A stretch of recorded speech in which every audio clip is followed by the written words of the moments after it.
নমস্কার বন্ধুরা, education with Sudeshna YouTube চ্যানেলে তোমাদের সকলকে স্বাগত জানাই। আজকে আমরা অষ্টম শ্রেণীর গড়াই নদীর তীরে কবি জসীমউদ্দিনের লেখা এই কবিতাটি পাঠ করব। এই কবিতাটি পাঠ করার সময় প্রত্যেকটি লাইন ধরে ধরে বিশ্লেষণ করব। তাই তোমরা যারা এই ভিডিওটি দেখছো, তোমরা প্লিজ ভিডিওটিকে স্কিপ না করে পুরো ভিডিওটি প্রথম থেকে দেখতে থাকো, এবং এখনো পর্যন্ত যারা চ্যানেলটিকে সাবস্ক্রাইব করোনি তারা প্লিজ চ্যানেলটিকে শেয়ার এবং সাবস্ক্রাইব করে দিও। কবি জসীমউদ্দিনকে বলা হয় পল্লী কবি। এই কবির জন্ম 1904 খ্রিস্টাব্দের 1 জানুয়ারি বাংলাদেশের ফরিদপুর জেলার অম্বিকাপুর গ্রামে। তিনি দশম শ্রেণীতে পড়ার সময় তার অন্যতম স্মরণীয় কবিতা কবর রচনা করেন। এটি কল্লোল পত্রিকায় প্রথম প্রকাশিত হয়েছিল।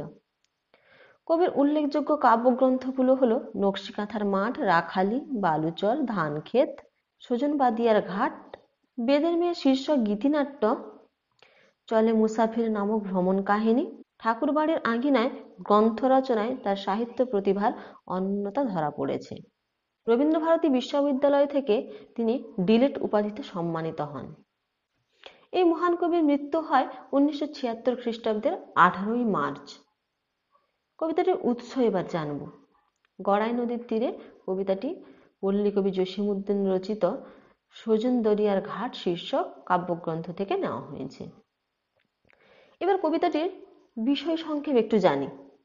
গড়াই নদীর পাড়ে লতা পাতা ফুলের ছায়ায় ঢাকা কুটিরের সৌন্দর্য কবির সুনিপুণ দক্ষতায় ফুটিয়ে তুলেছেন। উঠানের কোণে বুনো ফুল, মাচানের উপর শিম, লাউ ও কুমড়োর ঝাড়, লাল নোটে শাকের রঙের ঢেউ এবং কুটিরটির সৌন্দর্য যেন আরো বাড়িয়ে তুলেছে। আশেপাশের এঁদো ডোবা থেকে মেয়ে ডাউক পাখিরা তাদের ছানাদের সঙ্গে নিয়ে এসেছে বেড়াতে। গাছের ডালে পাখিরা নির্ভয়ে গান গায়। এইসব ছবির মধ্য দিয়ে কবি প্রকৃতির অপূর্ব সুন্দর রূপটিকে ফুটিয়ে তুলেছেন। কবির মনে হয়েছে সকাল সন্ধ্যা আকাশের মেঘে যেন নদী তীরের এই কুটিরটিকে ভালোবেসেই তাদের চলার পথে কিছুক্ষণ থেমে থাকে। গড়াই নদীর তীরে উপস্থিত কোনো এক গ্রামের একটি শান্ত সুন্দর কুটিরের পরিচয় দিতে গিয়ে কবি এই বয়ে চলা নদীটিকেই অনিবার্যভাবে গুরুত্ব দিয়েছেন। এর কারণ হলো কবির প্রিয় প্রকৃতির এক অবিচ্ছেদ্য অংশ হলো এই নদীটি, এই গড়াই নদীটি। এবার আমরা কবিতাটির মূল পাঠে আসি। গড়াই নদীর তীরে কুটির খানিরে লতা পাতা ফুলে মায়ায় রয়েছে ঘিরে। এই গড়াই নদীর তীরে একটা ছোট্ট কুটির আছে, যেখানে কুটির মানে হচ্ছে ছোট বাড়ি, ছোট কুটির আছে, সেই ছোট্ট বাড়ি আছে, সেখানে কি হয়েছে লতা পাতা ফুল সব যেন মায়া দিয়ে ভালোবাসা দিয়ে ঘিরে রেখেছে বাড়িটিকে। বাতাসে হেলিয়া আলোতে খেলিয়া সন্ধ্যা সকালে ফুটি, উঠানের কোণে বুনো ফুলগুলি হেসে হয় কুটি কুটি। বলছেন যে এই যে লতা পাতা এই যে ফুলগুলো আছে এগুলো কি হচ্ছে বাতাসে হেলছে, অর্থাৎ বাতাসে দুলছে। আলো এসে যখন এই ফুলগুলোর ওপর পড়ছে, এই পাতাগুলোর ওপর পড়ছে, তাদের অপূর্ব সৌন্দর্য যেন খেলা সৃষ্টি করছে। এরা যেন সন্ধ্যা সকাল সব সময় যেন ফুটতে থাকে। উঠোনের কোণে এই যে বুনো ফুলগুলি যেন হেসে কুটি কুটি হচ্ছে, অর্থাৎ এতটাই আনন্দিত, এতটাই এতটাই আমোদে হয়ে গেছে যেন মনে হচ্ছে এরা হেসে লুটোপুটি খাচ্ছে। মাচানের পরে শিমলতা আর লাউ কুমড়ার ঝাড়, আড়াআড়ি করে দোলায় দোলায় ফুল ফুল যত যা। বলছেন যে এই মাচা, মাচা মানে কি বলতো? মাচা মানে হচ্ছে বাঁশ দিয়ে তৈরি উঁচু একটা জায়গা, যেখানে ওই সবজির গাছগুলো বা যেখানে ওই কুমড়ো লাউ ওই গাছগুলো তুলে দেওয়া হয় তাকে বলা হয় মাচা। সেখানে কি হয়েছে বলতো, শিমের লতা এবং লাউ কুমড়োর ঝাড় সব যেন ওই মাচার উপর তুলে দেওয়া হয়েছে। আড়াআড়ি ভাবে এই গাছগুলো তাদের ফুল ফুটিয়ে তুলেছে।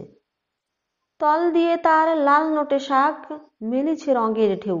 সেই মাচার নিচে কি হয়েছে লাল রঙের নোটে শাক, সে যেমন সে যেন রঙের ঢেউ খেলিয়ে দিয়েছে। লাল শাড়িখানি রোদে দিয়ে গেছে এ বাড়ির বধূকেও। বলছে এই কুটিরের কোনো এক বধূ অর্থাৎ কোনো এক স্ত্রী মানুষ তিনি কি করেছেন লাল শাড়িটা তার রোদে শুকিয়ে গেছেন। মাঝে মাঝে সেথা এঁদো ডোবা হতে ছোট ছোট ছানা লয়ে ডাহুক মেয়েরা বেড়াইতে আসে গানে গানে কথা কয়ে। মাঝে মাঝে সেখান থেকে এঁদো ডোবা অর্থাৎ পানা পুকুরে ভর্তি এমন এক ডোবা থেকে ছোট ছোট ডাউক ছানা নিয়ে, হ্যাঁ, মা ডাহুকেরা কি করে বেড়াতে আসে। তারা তারা তাদের গানে গানে যেন কথা বলতে থাকে।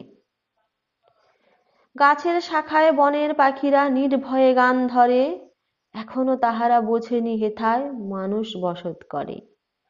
এই যে ছোট্ট কুটিরে মানুষ বসবাস করে এখনো পাখিরা বুঝতে পারেনি। তারা কি করে গাছের শাখায় বসে বনের মধ্যে নির্ভয়ে গান গাইছে। যদি তারা বুঝতে পারতো এখানে মানুষের বসতি আছে তাহলে হয়তো তারা একটু ভয় পেত, কিন্তু তারা তো এত অপূর্ব সৌন্দর্য প্রকৃতির মধ্যে তারা বুঝতেই পারেনি যে এখানে কোনো মানুষ বসবাস করেন। মটরের ডাল মুসুরের ডাল কালি জিরে আর ধনে, লঙ্কা মরিচ রোদে শুকাইছে উঠোনেতে সযতনে।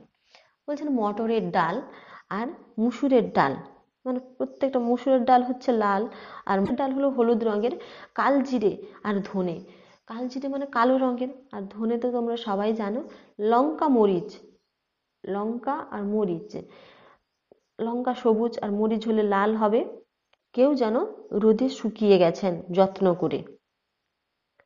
লঙ্কার রং মুসুরের রং মটরের রং আর জিরা ও ধনের রঙের পাশেতে আলপনা আঁকাকার। বলছেন এই যে রঙিন সব জিনিসপত্র তার পাশে যেন কেউ সুন্দর করে আলপনা এঁকে গেছেন। এই প্রত্যেকটা জিনিসকে এত সুন্দরভাবে সাজিয়ে রেখেছেন যেন একটা ছবির মতো হয়ে ফুটে উঠেছে।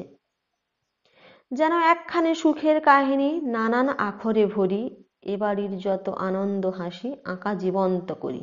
এই বাড়িতে যেন এক সুখের আনন্দের মুহূর্ত ফুটে উঠেছে। আখরে মানে হচ্ছে কি বলতো অক্ষরে অক্ষরে অক্ষরে অক্ষরে যেন বর্ণনা করেছে এই বাড়ির কে, যেন জীবন্ত করে তুলেছে ছবিগুলো। সাত সকালের রঙিন মেঘেরা এখানে বেড়াতে এসে কিছুক্ষণ যেন থামিয়া রয়েছে এ বাড়িরে ভালোবেসে।